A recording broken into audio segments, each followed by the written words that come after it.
All right, today is April the 24th, 2007. We are back in Syracuse for another round with Jim Moore, recently retired as the Central Region President after 30 years. Jim, thank you for being here. Let's start out maybe with kind of an easier way to go, and that is to tell us a little bit about some of the other personalities who you've encountered in your years with CSEA. Let me give you a few names, starting with Ted Wenzel. Ted Wenzel. Well, you know, Steve, it's amazing over the years. It's been a good experience having retired and been away for a month because it's been a good time to reflect on some of the times I had in CSEA. It's amazing how I'm driving someplace now and just a memory will come back at me. And actually one of the people that I spent a lot of time with, but very few people actually know about, is Ted Wenzel. Ted was, as you know, president before Bill McGowan. Ted was the first man that appointed me to a negotiating team, which I can still remember the surprise and accomplishment I got out of getting a note on from him asking me to be on negotiations. He was quite a character. We were in a transition period with CSEA. Ted was a real professional guy. Most times he was seen in a suit with a white shirt and a tie, which for a lot of the delegates at a convention kind of set him off a bit from most of us that were shirt and pants, Dockers type, jeans type people. And we would wear a suit and tie for the board meetings and perhaps the opening ceremony of CSEA, but Ted was always in a suit and tie. I believe he was a professor at a college at one time or another. I know he came into CSEA as a middle-aged man that did a lot for the union in the Albany area particularly. He was a character. We would, from the standpoint that I believe he was the first president that we actually gave a salary to in CSEA. And at that time, those of us on the board of directors that created the salary thought a $30,000 stipend was a huge amount of money, and it was in the 60s and late 60s, early 70s. It was a lot of money, but we thought for that $30,000 we were getting 24 hours, 7-day coverage as president of CSEA, and we expected him to always be there and be all over the state and handle all the issues that were coming up. And Ted was the kind of guy that would lose interest quickly in projects he was working on as well as meetings he was attending, whether it was in negotiations with the state of New York. Rockefeller was the governor then. Mel Osterman was the director of OER at that point. And Rocky used to tell Mel, stall, stall, stall, and of course Mel Osterman would go on for hours and say nothing at a negotiation session. Well, next thing you know, Ted would be nodding off, which was a total embarrassment to us. But you learn to put up with it for him. And then at the board meetings, Ted would run the meeting, but he would turn it over to other people. He had a couple folks, Vic Pesci from Albany area, Jack Doherty, I believe his name was, from the Albany area, and they would basically do most of his committee work, his appointments and all that kind of thing. They were elected officials that he was very close to, both of those guys. And both of them would go on for hours, and Ted would fall asleep during the board meetings, literally. And then myself or some other young, newly arrived board member that thought that we were going to change the world would stand up and yell at him, you know, God damn it, you know, we're paying you $30,000 a year, stay awake, you know. And that happened more than once at board meetings, believe me, it really did. He was a sincere guy. He would get in his car and travel all over the state of New York and go to a local meeting. Many, many times he would be at my own local meeting at Utica State Hospital. As you know, the deinstitutionalization project, which we talked about, was just starting to catch hold. And I know Ted would spend a great deal of time at places like Willowbrook, where we had to make a statement, try to get some press, try to get some media, try to convince Rockefeller, certainly Wilson to a great degree, wasn't around a long time as governor, but then Hugh Carey that came in after Wilson, that the deinstitutionalization project was wrong, it was not the right way to go. California had a terrible situation with it. And Wenzel understood deinstitutionalization, actually. I don't think he ever really mustered the solutions for it. And I think that we saw the same frustrations in Bill McGowan when Bill took over. Well, there's a couple of interesting points from that I'd like to pursue with you. I mean, one is that you were involved at that time, I think, with the mental hygiene presidents who seem to be emerging as a very important block in CSEA. I wonder if you would talk about that and how that influenced the election with Ted Wenzel losing to Bill McGowan. Well, that is important, and I'd love to get into that. But before I'm just sitting here chuckling because I'm trying to realize, and I know that putting it on camera, you'll have to erase it, which is fine by me. But one of the reasons Ted Wenzel traveled all over the state is he basically had a broad in every city in the state. And those of us that really knew him knew that when he pulled off the thruway, he was really about to get laid within the next hour. So I just wanted to give you a little tidbit that you know you can't use in the main film someday around the road, but nothing that hasn't been heard before, I'm sure. Look, the issue of deinstitutionalization, basically, like I said, was a project that Ted Wenzel grasped and realized it was going to impact his membership. We would go to a convention, Steve, and there would be 1,200 delegates alone from mental hygiene. It was by far the largest segment of CSEA at that point, and had been. There were close to 40,000 mental hygiene employees that were CSEA members, and therefore they were entitled to about 1,000 delegates. It was always one per 1,000. So at the conventions, it got to the point after 2 or 3 years that so many of the delegates would come frustrated, not only with CSEA, but certainly Ted Wenzel, and the inability to do something in stopping the eroding of our workforce that was happening all over the state of New York. And I do believe that it eventually caught up with Ted. As you recall, the margin of victory between Bill McGowan and Ted Wenzel was less than 35 votes. If I recall, I believe it was 32 that McGowan won by. Probably was the most single important issue in terms of Bill McGowan getting elected president of CSEA.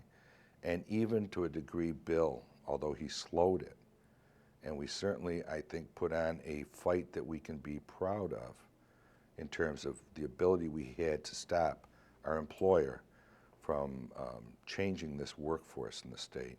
It's something that we as a union never really probably maximized our effectiveness on. We certainly hired people. There were a couple of consultants that we brought in to deal with the issue, which helped us. Jim Cohen, I think was his name. He was a doctor, and he was familiar with mental hygiene. He was familiar with what was going to happen to us if deinstitutionalization continued. But Wenzel truly never really was able to stop it, and I think that a lot of people throughout the state used that in determining that they wanted a new president of CSEA. Bill tried to, as I say, deal with deinstitutionalization, certainly did a decent job of it, but we went from a period where we would have 1,100 to 1,200 mental hygiene delegates to a point within 10 years when there were probably 300 or 400 delegates that were from mental hygiene. That's because we probably lost 26, 28, 30,000 employees over that 10-year period. A very tough time for CSEA. And we were doing better than some unions were in the country. California, which had a very highly unionized population in their psychiatric and their developmental centers, were devastated. They went from, I believe, 21 institutions down to 3 within a 5-year period. And I think we can again be proud of the fact that so much of what we said during the 80s and the 90s has come to be. I mean, literally in the streets of New York State today, there are people that are just still on the street. They're homeless. They're living night to night in homes that are established for people that are just poor. And I think the prisons, both on a state level and a county level and a village level, are totally filled with people. The biggest crime is that no public service now is out there for mentally ill people. And that goes right from a college kid that may develop a little schizophrenia, never had it before, to severely retarded and severely handicapped individuals.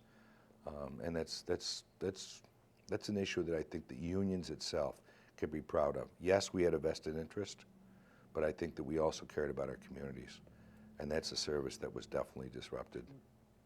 I know in our last interview, we talked a lot about Bill McGowan, but just in the context of the transition from Ted Wenzel to Bill McGowan, I wonder if you would talk about the kind of change that brought to the union, because it seems that there was just a very big difference stylistically between those two leaders.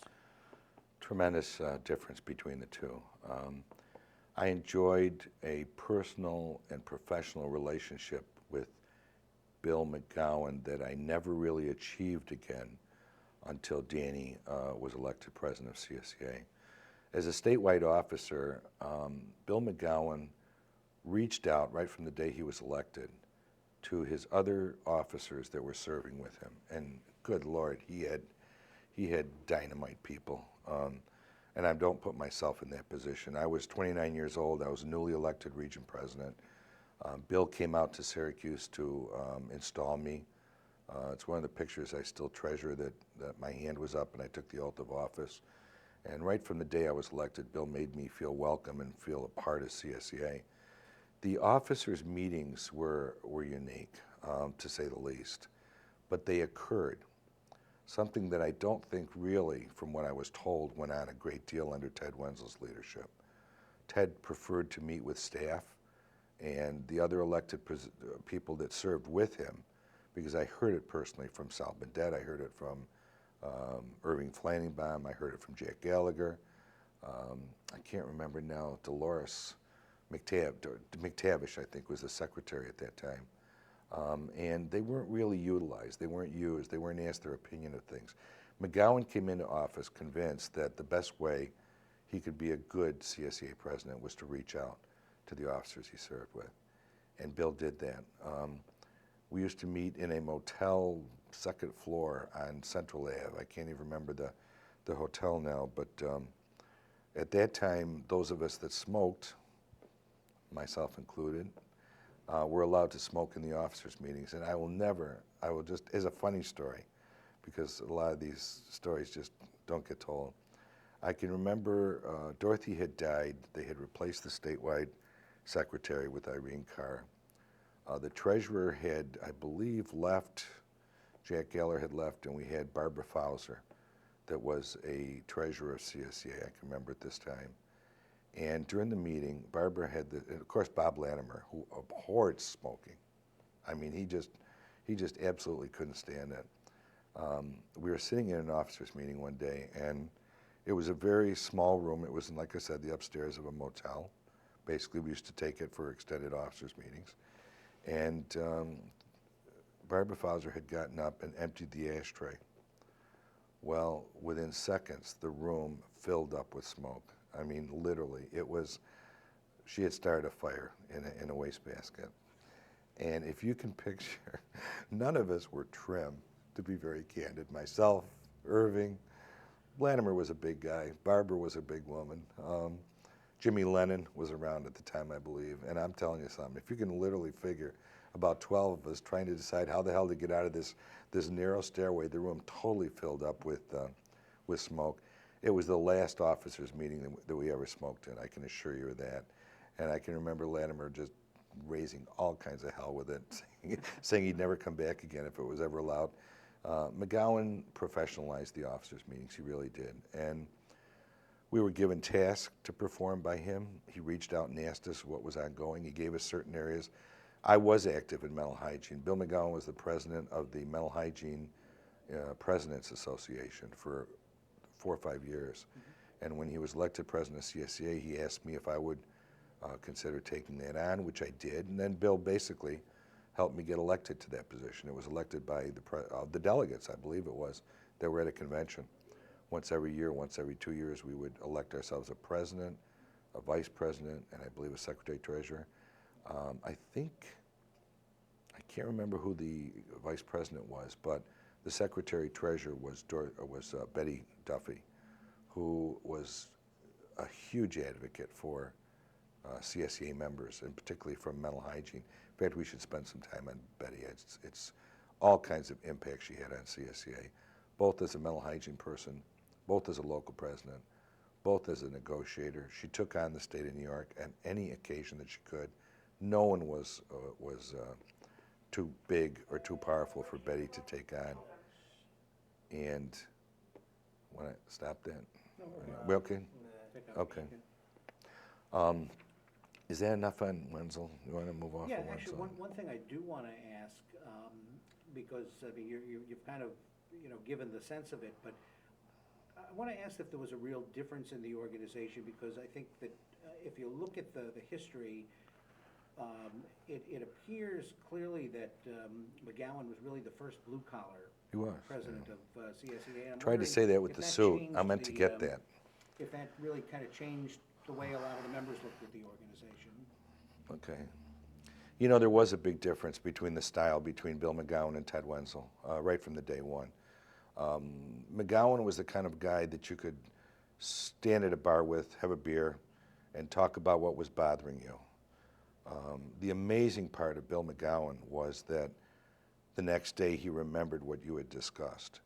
And within a week or so, you might get a memo from one of the folks that was working for him, giving you a recap of what you had discussed and asking you if you had additional solutions that you'd like to put forth. And within 3 or 4 months or so, it would appear on a statewide officer's agenda. And that was the amazing part of Bill McGowan. He had a tremendous memory. He was also very good at making people feel that they were important when they were talking to him. He didn't wander. He wasn't looking over the crowd. He wasn't looking beyond you. Bill McGowan was a great guy in terms of you having an opportunity as a local president, a member of the board of directors, certainly as a fellow statewide officer. But if you were a member right off the street that stopped Bill McGowan, because I was with him many, many times, walking from headquarters down to the Capitol, any member that would stop Bill McGowan, and they all knew him, he was such a character, from the characters that we used to do every month or every month in our newspaper. He was a real sincere guy that listened to people. I can remember looking back on, I hope we didn't do this already, but I may have, I don't know. Just to give you an idea, however, when you're through and you're out of CSEA, you're really out, as you are with any group, to be very candid. When Bill died, I remember going to his wake and his funeral. I wanted to go. I drove out there. I remember there was a snowstorm, I think it was even. And I can remember going to Bill's wake, and there were some people there, but not the huge number that could have been or should have been for a guy that was president of CSEA, in my estimation. And I remember going to the funeral the next day. There was basically only about 8 of us there. And I couldn't help but think, you know, how does things get so? Sure. I never had any feelings of animosity whatsoever towards Bill McGowan. Maybe some people did. If they did, I'm not aware of that. I don't know what you could have been pissed off at him with. He was a really decent guy, and You mentioned a number did of I do other- that before? I can't even remember. Oh, yeah, just a little bit. Shit, I'm You sorry. might have done it better. A little different. Okay. It's fine. You mentioned a number of other names. One that springs, names. to You mind know, is, Steve, the one thing about retirement I've enjoyed is that not having to do the day-to-day responsibilities that go along with the job. I've had so much time to think about what I miss in CSEA, which is a whole chapter perhaps someday, but more so I am finding myself as I get older remembering moments that are so damn precious with so many people. We talked about Irving Flanningbaum as an outstanding leader, and I think that he basically created the giant of a segment called local government, which maybe we should get into, because I'd like to talk about that in more detail. But just to give you an idea of sense of what kind of a guy Irving Flanningbaum was. He was shrewd, he was verbal, he was a big man, he was respected, he was envied by a lot of people in the island. A lot of people wanted his job.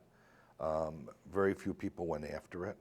He was a typical, solid labor leader. But he was also a very caring person. And I'll share a personal moment that I haven't with most people. I went to an AFSCME convention in Los Angeles very early on after our affiliation with AFSCME.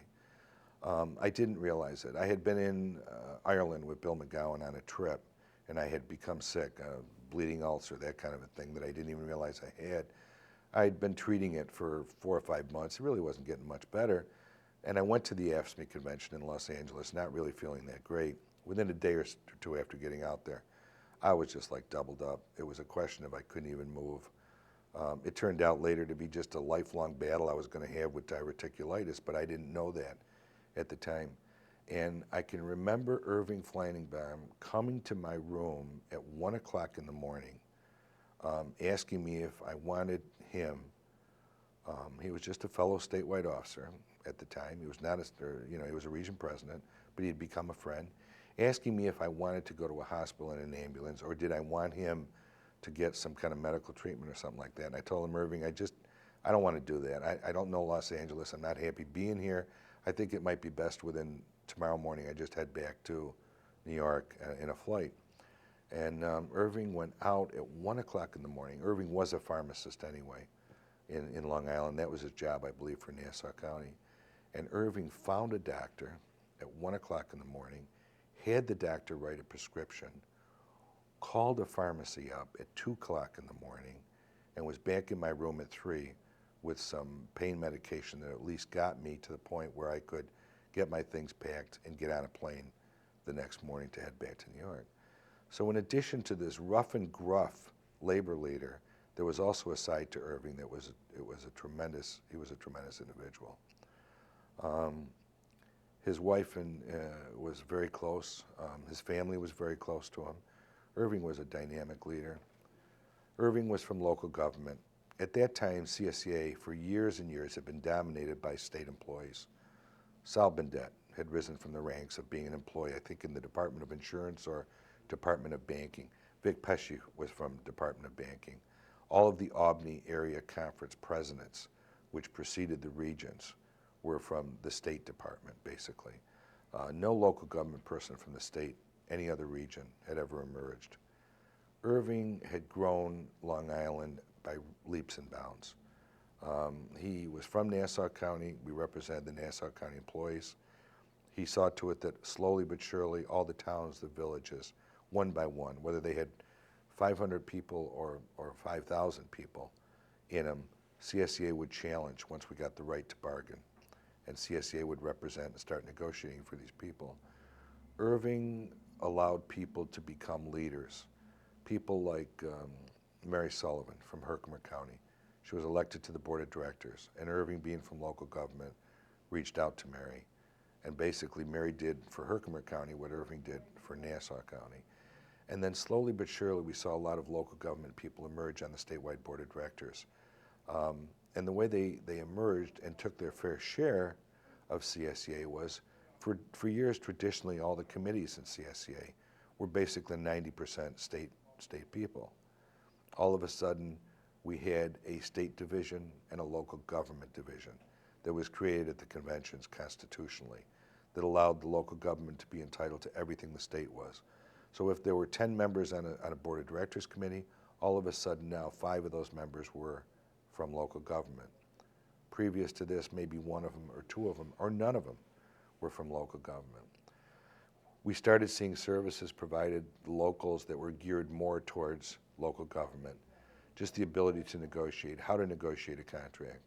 Our labor relations specialists shifted from performing state contract grievances, state arbitrations, et cetera, to the point where they were now meeting with, on a day-to-day basis, local government negotiating teams that were created by the president of wherever CSEA had a local. So within that growth period, and McGowan was very much a part of this also. It happened under Bill McGowan, basically, where local government just burst into the scene in terms of CSEA. And ironically, McGowan was a mental hygiene employee. He was not local government. But he allowed Irving and the others, such as Jimmy Lennon, and some of the other people to basically bring CSEA into the new decade, prepared to represent local government people throughout the state. And certainly about 15 years ago, we also saw a transition in that the number of people represented by CSEA was greater in local government than on the state side. There was kind of that shift. There was that shift. It was more a loss of state employees, unfortunately, that caused that to happen than it was any huge new organizing in terms of CSEA. You know, 15 or 20 years ago, though, we had really maxed out. We were organizing new units. We were getting good contracts in local government. We still do. I mean, certainly I've been a part of it over the past 40 years as a steward. 40 years ago to the point where I rose as a statewide officer. But I think after having been to Harvard, having been involved with the AFL-CIO, both the private sector unions and the public sector unions, having looked at the other international unions, having served on some national committees with other union people from all over the country, and in fact had an opportunity all over the world, I'll tell you something. CSEA Local 1000 is by far one of the great union stories in the history of unionism in our country. When you think that we are going to be in 2 or 3 years 100 years old, many of the international unions in the world today can't even come close to that, 50, 60, 70 years perhaps. Most of the statewide unions certainly can't come close to that. Literally dozens of states still have associations, such as North Carolina, where the employees that are employees of the state of North Carolina are members of an association, but nothing is done for them. There isn't the right to negotiate a contract, et cetera, et cetera. And when I think of how far CSEA came in the past 30 years, and the fact that we're stronger today than we were 30 years ago, that's a tremendous story. What are some of the things that CSEA does particularly well? Well, I think particularly well is CSEA's ability to maintain its constitution, giving the delegates of the union the actual hands-on ability to shape our own union. There has been a lot of discussion over the last 10 years about whether or not people like myself should be elected at a convention or still have to go to the members in my region to ask them to vote for me. And there are certainly pros and cons to both sides of that issue if we were to remain elected by members or go to a situation where we're elected by delegates at a convention. The Constitution of CSEA is a remarkable document. It not only calls for the rank and file members to basically control their union, but it also sets a judicial system for those of us that may stray off the beaten path, do something wrong, and it can slap our hands, or in fact, if it's serious enough, it can remove us from office, which is the most precious thing you can do to an elected union official, I think, is to deprive him of the position that he was elected to serve by the membership of CSEA. CSEA does it right. They continue to have a strong board of directors. They continue to have officers that are 100% CSEA. They are taken out of their work situation once they're a statewide officer, and they work only for the members as a statewide officer. They owe allegiance to no one. They don't owe allegiance to their employer. They owe it to the members that put them in office, and that's a good thing. I think also one of the things that CSEA has done right over the years is that we've always been interested in having the very best staff that we can have, given a limited amount of dollars, although now it's a $1 million budget. Everything costs: gas, a desk, a body to work for CSEA. I mean, when I think of the huge cost that has occurred in everything, right from just professionally doing our job to having the ability to still do workshops, et cetera, et cetera. CSEA has always been concerned about good staff. They have a rank and file member committee, the personnel committee, the board of directors, that seek staff out, that make a decision on the hiring. Recommendations are made from the committee to the president of CSEA, which is the way it should be. But I can remember 30 years ago sitting on the Personnel Committee and actually interviewing people for LRS positions that are now department heads, that are level 1, top staff that are running departments in CSEA. And I was a member, I was a rank and file member of CSEA, determining my own future and my ability to get benefits by having input into who came to work for CSEA. I think that's been a real plus, and I think it's been a successful one, and I hope that never changes in the future. I think our continued commitment to have a statewide convention every year of rank and file delegates, I think it's been a good thing. It's frustrating. It's frustrating for all of us to, to take a week every year out of our schedules, and basically it's weeks and weeks because you have to prepare for the convention. But I think the fact that CSEA continues to have a yearly convention is a good thing. I think that it's kept us abreast of current issues. It's helped us identify what's important to the rank and file member, because that's voiced by the delegates at our convention. I think the statewide officers and the commitment to creating full-time statewide officers is a good thing. I think it's something we always need. I think that's helped a great deal in keeping CSEA constant and strong. I think the increase in dues, and a lot of people shy away from it. I don't think I've ever really, in my entire career, both as a statewide officer or as a local president or as a member of the board of directors, I don't believe I've ever been against a dues increase. And politically, that's a hard thing to do sometimes, to be very candid. A lot of people shy away with it simply because they're worried it's going to take them down in their next election. I personally think what takes people down in elections is not voting or advocating for a dues increase.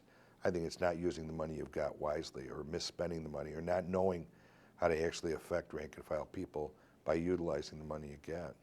Everything has gone up in cost. I think one of the reasons CSEA has been successful is they have at least looked at the issue of how much do we need to take care of the members that are now CSEA members. And when we've had to impact on the dues, we've done that. It takes leadership to do that. It was not easy for Danny Donahue to stand there and ask people for a dues increase. But I respected him for doing it, and that's why I backed him when he did it. I backed McDermott, and I backed McGowan when they also had to do that kind of thing. I think one of the things that's kept us current and in a good position also is just the huge makeup of the personalities involved. We've had some real characters over the years that have emerged, both as statewide officers, influential members of the board of directors, outstanding local presidents. I mean, look at the problems we were going through in the 60s and 70s with Willowbrook. We had some dynamic leadership. There was a local president named Ron Smith, who at that time scared the hell out of a lot of people. To be very candid, Ron was a very assertive, forceful man, and he would come to a convention loaded for bear.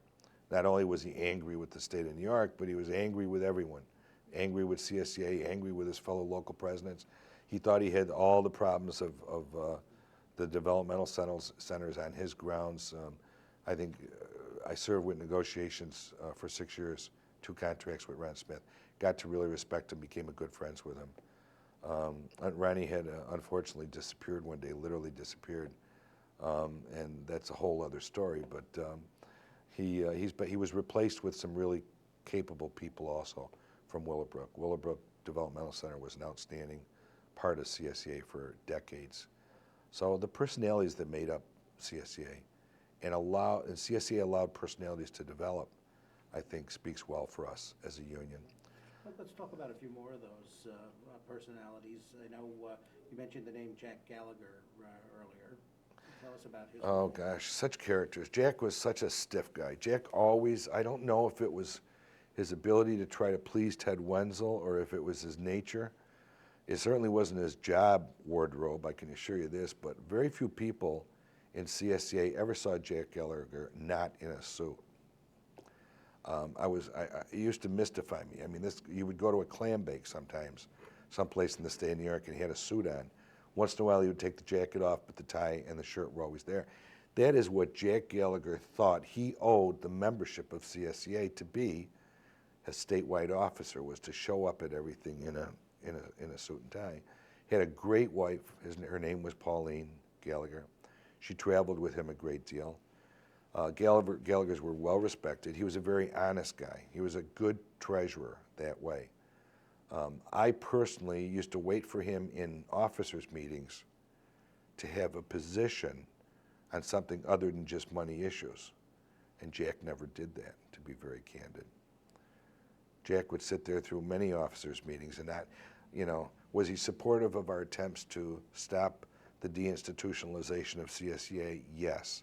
What was his concern that he worked on? How much it was going to cost, where he was going to find the money to do that. Was he concerned about the AFSCME affiliation or another affiliation with an international union? Yeah, he concerned about it, probably thought about it a bit. Was he concerned about the ramifications of the power it brought to us or the power it brought? No. How much was it going to cost? Everything with Gallagher was dollars and cents, and that's okay. He was a statewide treasurer, but he was a very professional person. Personalities, you go through just what I served with when I was elected. My wife and I were both 29 years old when I was first elected president of the region, and I can remember going away for my first weekend conference with the other statewide officers. I was scared shitless, to be very truthful. I had known these people from afar, like Flanningbaum, like Bendette, like Jimmy Lennon, like McGowan, like McDermott. And I can remember going to dinner that night for the first time. One of the pictures I cherish is still at the table was Jimmy Lennon, Irving Flanningbaum, their wives. And it was like being a part of history. I can remember going back to my room that night and talking to my wife about the fact that, this is going to be okay. This is going to be okay, I've never, ever felt unprepared for anything I've done in CSEA. And I've never felt personally like I couldn't rise to the occasion. I have to admit that after being elected president of this region, I had my doubts how I would compete against the other personalities of CSEA and get my fair share for my region. And these guys were towers. We've talked about Irving. Sal Bendette was a character. That's the only way you can describe him. He was a character. He was tremendously revered in his own region. He had risen to a position, I believe, deputy commissioner of either banking or insurance in the state of New York. He probably had no business being a CSEA region president, to be very candid. He clearly was in a management confidential title, but he fought harder and longer when he was convinced that an issue was important than any other statewide officer in CSEA, including Ted Wenzel, or even Bill McGowan, that was around when Sal was president of Region 2. He was sharp, he was bright, he did his homework, he always came prepared for the meetings, and he was just a pleasure to be with as a fellow statewide officer. We're going to take a break? Well, it's up to you. Well, why don't you go for 10 more minutes, then it's the end of this hour. Oh, God, okay. Another personality who you served a long time with was Betty Bob Duffy. Latimer. Oh, Bob Latimer. I think we talked about Betty Duffy last time. BLBD. Bob Latimer certainly quite a character. Latimer was a unique individual. He was, from the standpoint, let me tell you what I thought Bob Latimer was, and then let me tell you the perspective I learned what Bob Latimer was. Ironically, in the history of CSEA, it's never occurred before that someone wins an elected office and then all of a sudden chooses not to take that. I had the unique perspective of being asked by our president to go out and run Region 6 when that incident occurred, and basically after Bob Latimer retired, right. The Bob Latimer I knew in the late 60s, all pretty much early 70s and early 80s, was as a fellow negotiator. I served on the institutional negotiating team. Bob Latimer served on the PS&T negotiating team. We would sit in the same room and negotiate a contract. And then at night, when we were done, Bob and I would walk many, many nights down to the local pizza parlor in the bottom of downtown Albany and have a beer and pizza, a couple pieces of pizza. Never had a problem talking to him, never had a problem relating to him, always respected him.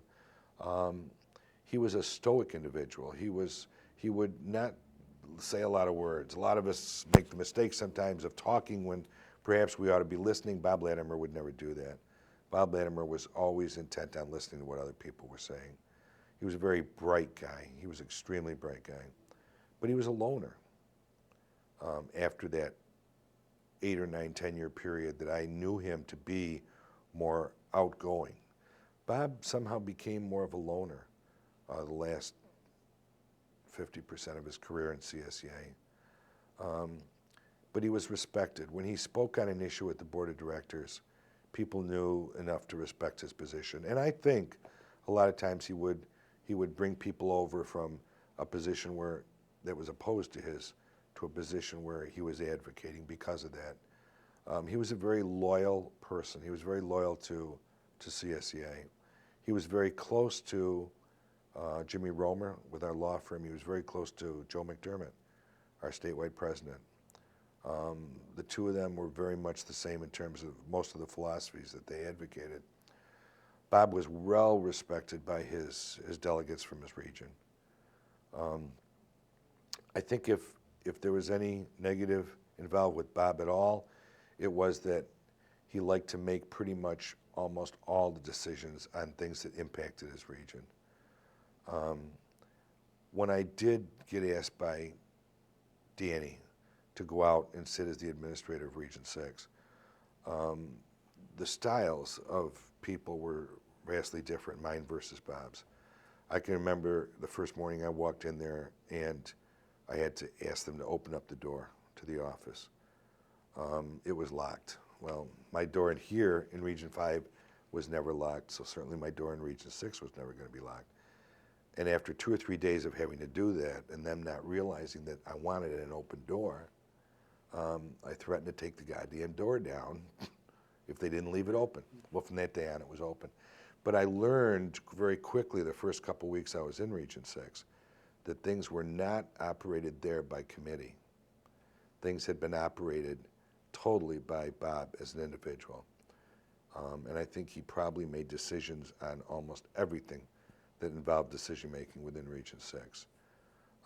I think that maybe that's why some of the other regions moved ahead to a degree on some of the issues that we were involved in on a statewide basis.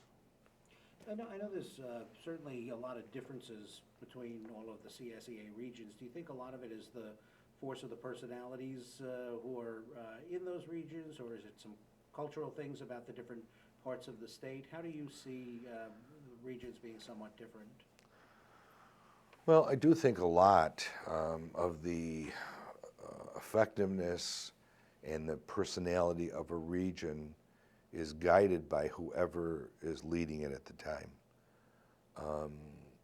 As I talked about Sal Bendet and the professionalism there, I can remember Region 2 going through a real scary period when Jimmy Gripper, who is an individual also that wasn't around a long time as a region president or a statewide officer, but certainly was around as a local president and a member of the board of directors, and was a very colorful individual in terms of his the way he would approach things.